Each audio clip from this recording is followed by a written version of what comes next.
go back to the gospel, he reminded us, unless you repent, you will all perish as they did. Kung hindi tayo magbabago, masasawi tayo. Kaya nga mga kapatid, bigyan mo ng deadline ang iyong sarili. Bago ang Diyos ang magbigay ng deadline sa iyo. Dahil pag ang Diyos ang nagbigay ng deadline, baka mabulaga ka habang hindi pa huli ang lahat. Ayusin mo, ituwid mo ang iyong sarili.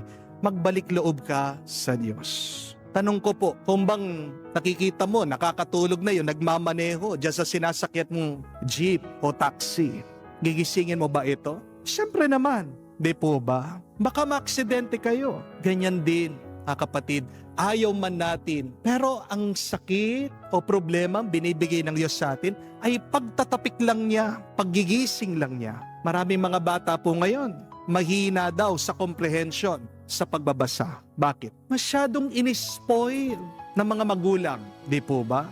Tanong ko po, kayo mga magulang dyan, sinong gumagawa ng assignment ng mga anak nyo? Be honest, aminin. Yung mga anak nyo o kayo? Bawal ang magsinungaling. Bawal ang magsinungaling.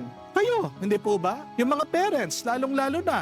Yung po mga lolo, lola, dapat kayong mag-graduate eh. Dapat yung mga magulang kayong bigyan ng diploma. Di po ba? Mag-ingat kayo.